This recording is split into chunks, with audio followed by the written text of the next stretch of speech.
In this video, I will explain in detail the signaling of insulin that causes the Glut4 to mobilize and fuse with the cell membrane of the target cell.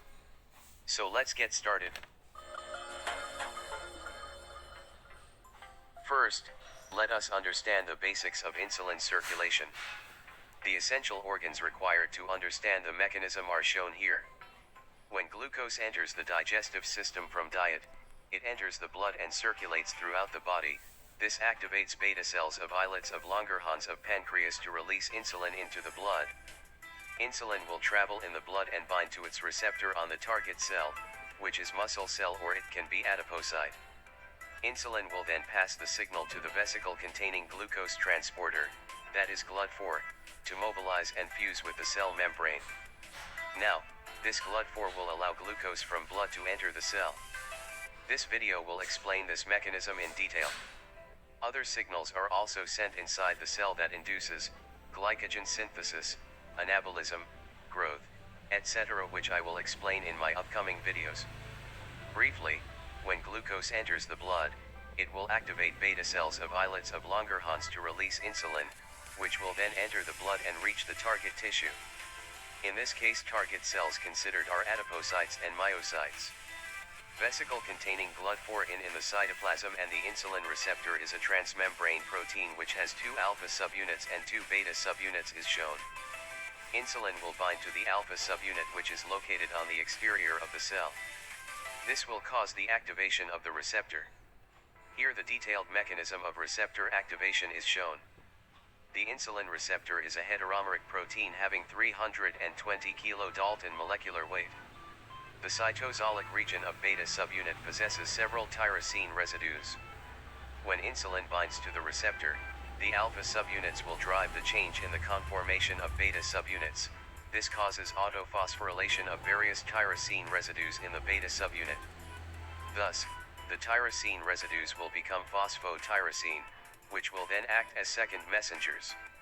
Due to these phenomena, insulin receptor is also categorized as autophosphorylating tyrosine kinase receptor. Let's get back to the original animation. So formed tyrosine phosphate will drive the phosphorylation of insulin receptor substrate 1. Once the IRS1 is activated in this way, an enzyme, phosphatidylinositol 3 kinase will bind to it and get activated. Let us see this mechanism in detail. IRS1 and PI3K is shown here. PI3K possess a protein domain named SH2, which is SRC homology 2 domain. As an additional information, SRC homology 2 domain is a structurally conserved protein domain contained within the SRC oncoprotein. Protein containing SH2 domain dock to phosphorylated tyrosine residues on other proteins. The SH2 domain will aid PI3K to bind with IRS1, and it will cause its activation. The activated PI3K will act on phosphatidylinositol 4,5-bisphosphate and phosphorylates it. This will cause its conversion to phosphatidylinositol 3,4,5-trisphosphate, abbreviated as PIP3. Another enzyme, 3-phosphoinositide-dependent protein kinase 1 abbreviated as PDK1 will bind to PIP3 and gets activated. Activated PDK1 will recruit protein kinase B and phosphorylates it. This is the wonderful mechanism carried by PDK1, and let us see this mechanism in detail. Here PIP3 and PDK1 is shown. PDK1 possesses pH domain by which it can bind to PIP3. As an additional information, the term stands for plextrin homology domain and it consists of approximately 120 amino acids. pH domain occurs in a wide range of proteins involved in intracellular signaling or as constituents of the cytoskeleton.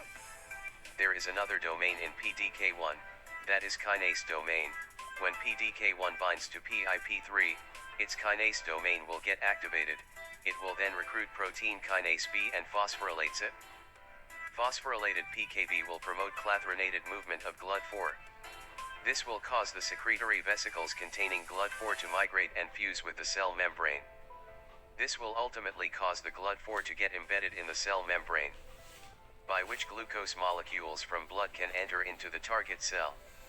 In this way, all the excess glucose from blood will be localized into these target tissues and the glucose concentration in blood is reduced to the normal levels. Research has shown that knockout mice that are heterozygous for Glut4 develop insulin resistance in their muscles as well as diabetes. Thus, any abnormality in this mechanism may lead to diabetes. Hope you enjoyed learning this mechanism. In my next videos I will explain insulin signaling that modulates processes like glycogenesis and growth. To know more about this wonderful mechanism, stay tuned to my channel.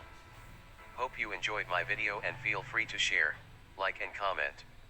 Subscribe to LAE. See you soon.